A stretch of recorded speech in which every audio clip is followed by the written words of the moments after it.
Well, hello friends, and welcome to our session on discovering the secrets your web visitors are keeping from you. In the next 30 minutes, we're going to be showing you why your web visitors may not be becoming your customers and how you can improve your website to engage and convert more visitors to customers. My name is Brian Lewis. I'm CEO of Wolfhound Interactive. We're a digital marketing agency in San Diego, California. Now, before we get started, I want to kick things off with a story. A couple of years ago, I met a guy named Justin. He's a real sharp director of marketing. Met him at a conference, and we started talking about his online goals and challenges, and I could see that he was frustrated. And Justin said, I was brought on board this company to really turn things around, and I hired an agency to redo our site. And he went on to say that he thought the redesign process went well. So I asked him, Justin, how much improvement in your business did you see as a result of the new website? And Justin said, see, that's the point. We really didn't see any improvement. I wish I could get my web visitors to tell me the secrets they're keeping from me as to why they're not buying. Well, we're going to be covering in the next 30 minutes the key factors that determine why your web visitors choose to do business with you and what you can do to increase that likelihood. So let's get started with some fantastic news, especially for companies that do business online. Okay, this chart shows e-commerce sales by year in billions of dollars over the last 10 years. Now, you may not be surprised by this trend, but would you be if I said that sales doubled every 5 years? Is your company's online revenue doubling every 5 years? Well, the sad reality is for a lot of companies, the answer is no. So you're not alone if that's not the case.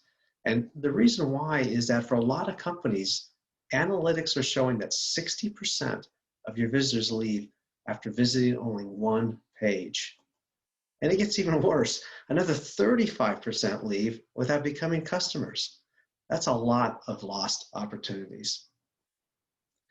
So the best place to start is to make sure we understand the nature of a typical web visitor. And here's some maybe surprising things about typical web visitors. They're probably dumber than you expect, especially in terms of your products or services. They're probably lazier than you would expect. They're probably more impatient than you'd expect. They're probably more distracted than you'd expect. And they don't like change. They don't like to learn anything new. So in other words, your web visitors are probably not using your site the way you think they're using your site. Now, if you haven't heard the term user experience and why it's at the core of how well sites achieve their objective, let's break it down here. What is user experience, also known as UX? Well, your web visitors' perceptions of your products, services, and brand based on every aspect of the user's interaction with your site. And why is that important? Because it influences their likelihood to do business with you.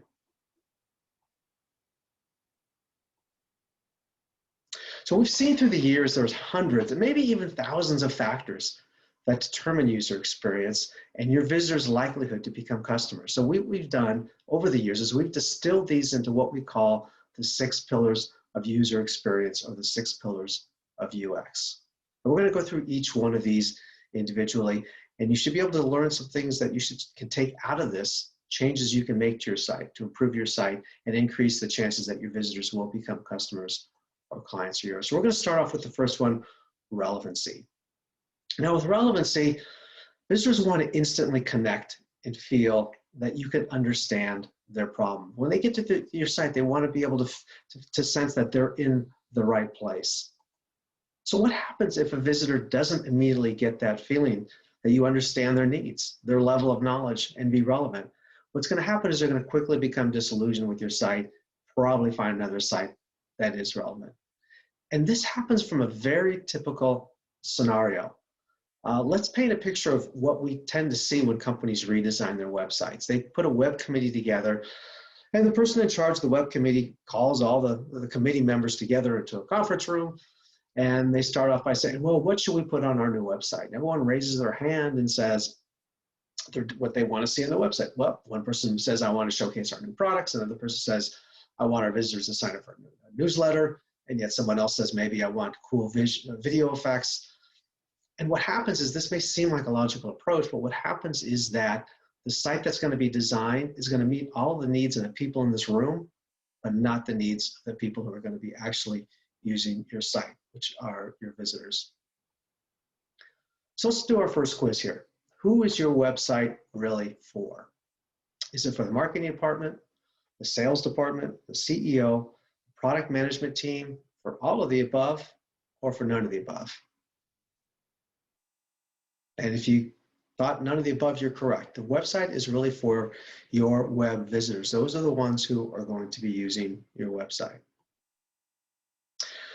So that's great. How do we now ensure that our site is relevant? Well, what you're going to want to do is identify what we call typical visitor personal personas or digital personas.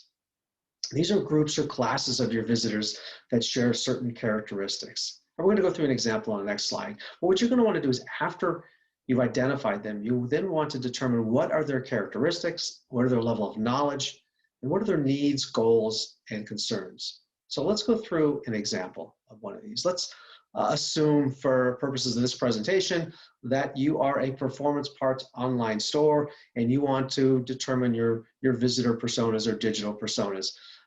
What you may have come up with are these following four. The first one is an individual that's new to performance parts and they're looking for general performance enhancement, probably an early stage type visitor. Another might be a more knowledgeable competitive track person and they're shopping for a very specific type of product. It might be a specialty shop looking for a specific product, and yet a different persona might be a potential reseller. So you can see these are all really four different types of individuals with different types of needs, levels of knowledge, concerns, and goals. And so what you're going to want to do is craft a site after you've identified these that really understands these individual classes and meets their particular needs. All right, let's move on to our next pillar, which is aesthetics. Now, although aesthetics can be subjective, right? But based on how the human eye and brain work together processing visual objects, there are several best practices you can follow to provide a good user experience. And hopefully, your website doesn't look quite like this.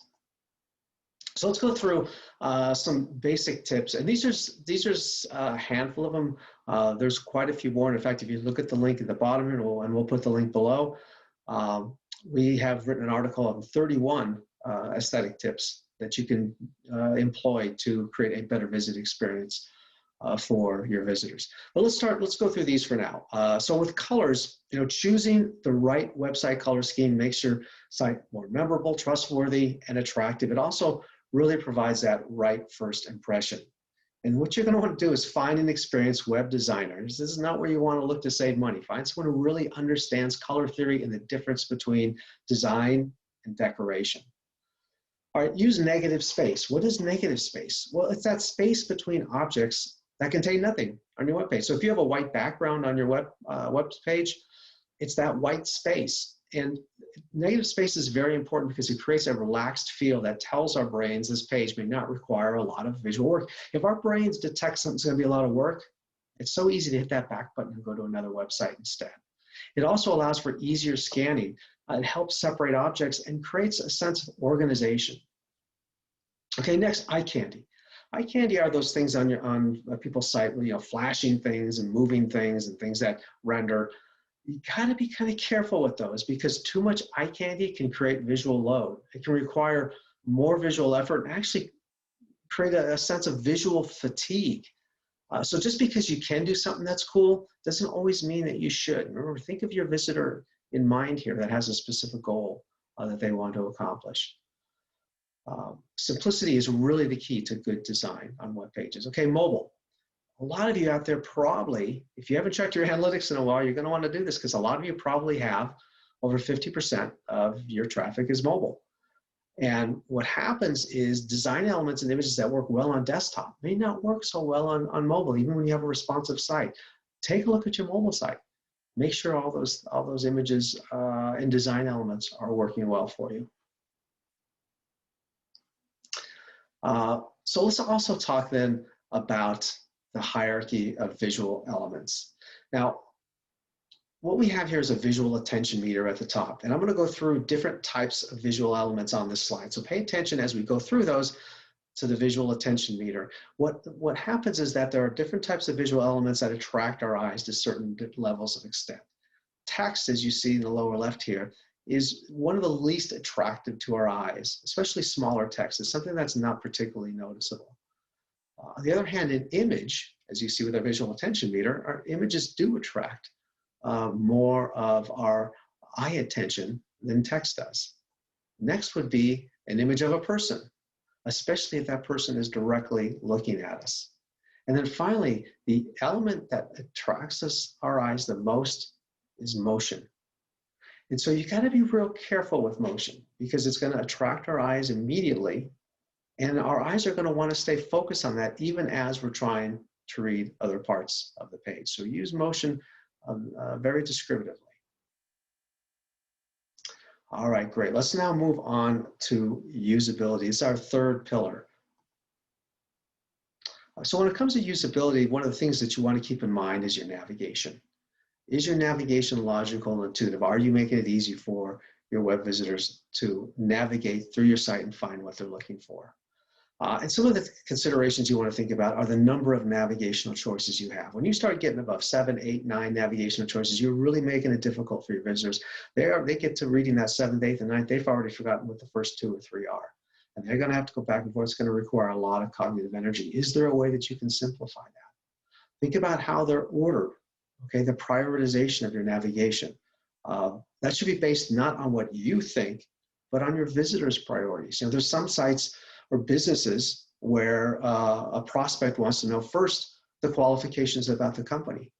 So the About Us probably makes sense to maybe be the first navigation choice. But there's other companies where the visitor wants to make sure you can solve their problem first before they want to see how qualified you are. And in that case, the About Us should not be first. So again, think from your visitor's perspective. Grouping, organization, taxonomy. It should be very, very logical, especially when we're talking about your drop-down menus, how the taxonomy is set up with your navigational elements. And if you have a drop-down menu with a lot of stuff on it, consider organizing those into separate columns with headings to help your visitor very easily scan through those and find the one they're looking for. And finally, labeling. Make sure that the actual text you're using for your navigation, those labels make sense. If your visitors aren't familiar with the jargon of your industry, don't use that jargon. And be very clear as to what's going to happen. Sometimes when somebody sees the word about, does that mean about us or about our products or services? So you want to be very, very clear about that. Okay, another usability tip is consistency and style. I mean, what we're talking about here is with buttons and links. And when visual elements are consistent in style, it makes it much easier for our visitors to use our site. They'll quickly recognize what's a button, what's a link, and what aren't clickable objects. It reduces that physical interaction cost and frustration. So as you can see up here, we have 3 buttons that really are consistent. Here's an example of 3 buttons, though, that are not consistent. The middle one has a drop shadow and kind of a yellow outline. The last one has a little bit of an oval, rounded shape to it. So you want to make sure that everything is consistent so your visitors don't have to use their brains and figure out, is this clickable or not? And we tend to see this example a lot too, where companies are trying to adhere to their brand colors. And so they'll have section headings, these background bars that are their brand color, and that also have their button as their brand color. Well, what happens, and we've seen this on click maps, is that people will sometimes click on those section heading backgrounds thinking that they're buttons when they're not. So you think through again from your visitor's perspective, is this all going to seem logical for them? Don't make promises that you're not going to keep. All you're going to do is frustrate your visitors, and you're probably going to lose a little bit of trust and credibility. Let me give you an example here.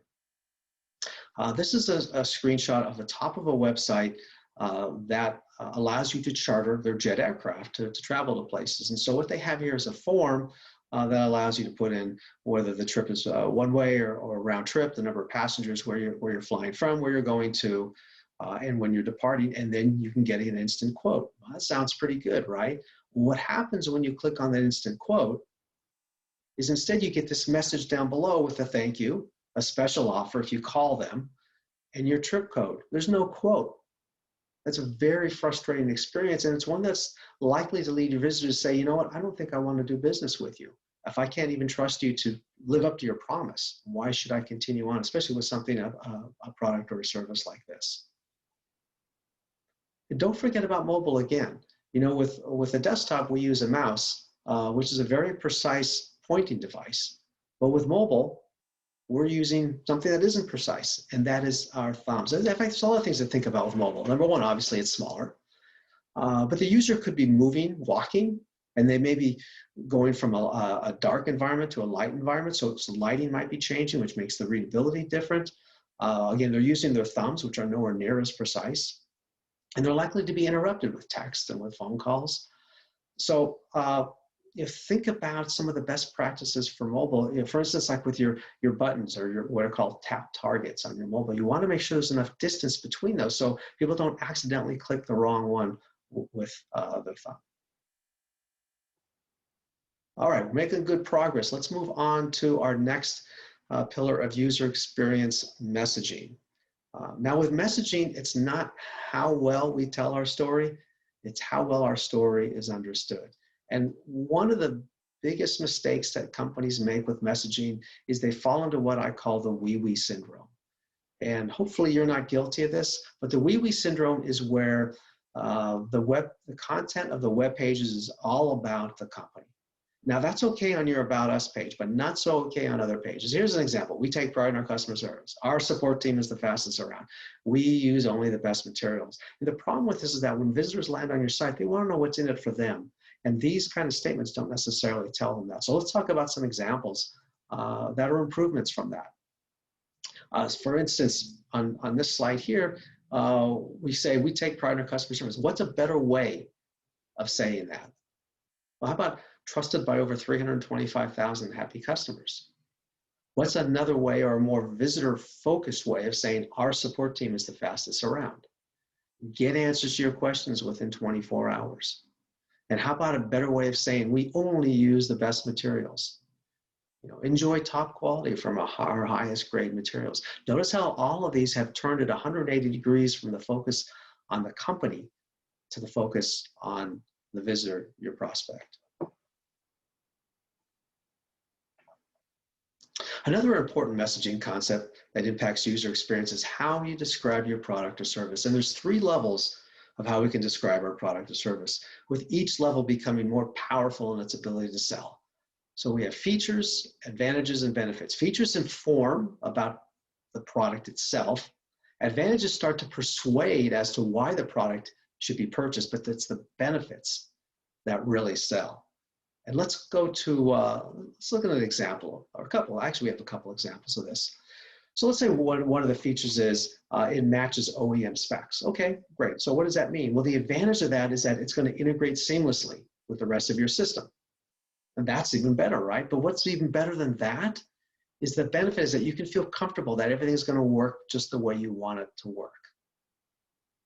Another example, our materials are lighter weight. Okay, well, what's the advantage of that? Well, the advantage is it goes faster. Your car is going to go faster. It's going to handle better. Well, what's the benefit? Is you're going to gain the confidence you need to win. We have one more here. Our products have unmatched durability. Again, it's not a bad thing to say. That's a good feature. But when we want to start talking about how we're going to guide people into buying, how we're going to convince them to buy, we want advantages and benefits. And the advantage of unmatched durability is it lasts longer and it saves you money. And the benefit of that is you never have to worry about replacing. And notice the benefits. They're all emotionally driven, feeling comfortable, gaining confidence, never having to worry, because it's the emotional aspect that really pushes people over the edge, that gets them to want to buy your product or service. All right, next pillar of user experience, persuasion. Now, persuasion plays off the irrational biases in our brain that drive our behavior and decision-making. And I want to first talk about what's called the decoy effect. So let's take a trip back in history, back in the days when we used to be able to go to movie theaters, watch movies, and we'd want to go stand in line. And well, we didn't want to stand in line, but we want popcorn, so we probably had to stand in line to get popcorn. And there would be 2 sizes. There'd be a small for $4.50 and a large for $7.50. And so right away our brains would say, okay, yeah, it's a pretty big price difference. It's not double, but it's quite a bit higher price. Do I really want that extra popcorn? And so, you know, you might gravitate more towards the small. So what can the theater do to maybe convince people to buy that large size? And they can introduce yet another size. So now when you come up to the line, you have 3 choices. You have the small for $4.50, the medium for $7, and the large for $7.50. And what happens is your brain looks at that medium, and then it looks at the large, and it says, wow, you know, there's only a 50-cent difference between that medium and that large has a lot more popcorn to it. And what happens is our brain forgets about the small size, because that $7 package of or box of carton of popcorn is actually a decoy to get us to forget about the smaller price and get us persuaded to buy either the medium or the large. This has been proven to work quite well, and in fact, we have an example here of a company that tends to do that and do it quite well. This is a great page. Southwest uses a lot of persuasion techniques. In fact, this page we're going to cover 3 persuasion techniques: decoy, anchoring, and scarcity. We talked about decoy, so let's see, what are they doing for the decoy? Well, if they have 3 price levels here, they got the business select for $266, the anytime for $250, and the want to get away for $152. Notice the small price difference between the business select and the anytime. So again, your brain is saying, if you're not inclined to go just automatically for the cheapest one, your brain is saying, for just 16 bucks more, I can get that business select. So they're using the decoy persuasion technique. They're also using anchoring. And what's anchoring? Well, the way we evaluate something is by comparing it to something else. So when we're anchored with, let's say, for instance, a higher price first, lower prices after that are going to seem relatively inexpensive. So that's what Southwest has done here. They put the most expensive one first. Then when we see the 250 and the 152, relatively speaking, that seems less expensive versus if we start off with 152. Again, this has been proven to work quite well too, anchoring. And then finally, scarcity. If you look down just underneath the 152, it's a little bit small, but it says 2 left. And there they're playing off the fear of missing out. Another very powerful persuasion technique. Want to talk a little bit too about pricing display on pages, and we see this a lot with our clients. We're going to look at 2 examples here. The first one of the exact same product. The first one is Flowtech Axleback Exhaust System for a Mustang. It's $529. The second example is the exact same product and the same price. But notice the difference in how the prices are displayed. Now, there's been studies that have shown that the size of the actual physical size of the price impacts people's likelihood to purchase, and that there was a greater percentage of people who are likely to purchase when the physical size of the price is the small, even though it's the same price.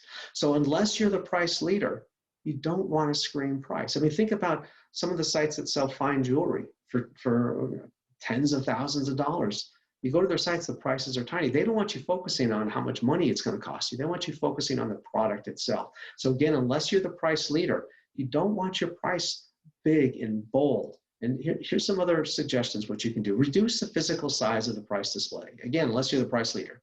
Strip out commas and thousands, and don't use bright colors. And in fact, here what we've also done is, since it was an even dollar amount, we took out the .00 to make it seem less. And then finally, we have another persuasion technique called sunk cost fallacy. And that states that once we begin a process, we tend to resist abandoning that process because of the investment we've made in time. Also, ending that process would be an admission to ourselves that it was wrong to start. And we don't like to admit when we're wrong. So when asking for information from your visitor, always start with the easiest, least personal information. Get that foot in the door, because once the foot's in the door, they're less likely to want to stop the process. Okay, finally, our last pillar of user experience is credibility. Now, unless you have the brand equity of a well-known brand like an Apple or a Nike, your visitors will have a certain level of anxiety about when they visit your site. And here are some ways that you can reduce anxiety. And we're going to go through these quickly because there's a lot of them on here. And we actually do a whole session on it. But number one, we talked about the importance of aesthetics in terms of building up credibility. The speed of your site. It's been proven the slower the site loads, the less people will have a trust in the site, the less they're likely to convert to customers. HTTPS is your site secure? That also lends itself to trust and credibility. If you've been featured in any kind of publication, media, TV, as CNN with the logos, can be create a very trustworthy scenario. Client logos, having quality content, obviously looking like you're a thought leader. Any kind of industry awards that you've won. The number of years you've been in business, unless that's really small. The number of customers that you've serviced, unless again, that's very small. Any kind of trust seals. Association memberships. As a visitor, I don't even be that familiar with what the association is, but just the fact that I see that you're a member leads me to believe that you're an active member of the industry and makes me feel more comfortable doing business with you. And then customer reviews, industry reviews, Better Business Bureau, Yelp Trustpilot, those all kind of group together. Again, can really engender a lot of trust and credibility.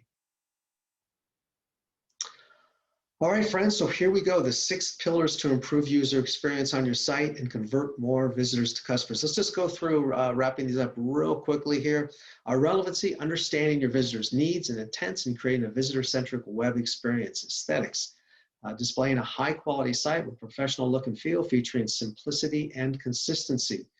Usability, making it easy for your visitors to use your site. Logical, intuitive navigation, clear calls to action. Persuasion, employing those subtle techniques to guide your visitor through the purchase funnel. And then finally, trust and credibility, relieving visitor anxiety through the use of credibility enhancing logos, insignias, and messaging. Before we conclude, I just wanted to talk about a PRI special that we're offering. This is an express UX assessment, and what that is a 45-minute recorded review of your site, of the key pages of your site. Well, what we do is we set up a Zoom session, and it's an interactive session where we're going to be drawing on the screen, pointing out user experience roadblocks and recommendations we have to fix those. Again, 45 minutes recorded. We'll send the recording to you that you can share with your team. Regularly, this is a $599 offer, but for the PRI folks, this is we're reducing it to $199. But we're only going to make it available to the first 5 that sign up. So we have a link below that you can click on to sign up, or you can visit wolfhoundinteractive.com/PRI-special. So I wanted to thank everybody for hanging in there during these last 30 minutes talking about the pillars of user experience. I hope you gained something very useful out of there. And I'm also looking forward to hearing stories about your online sales doubling every 5 years. Thanks again, everybody. Bye-bye.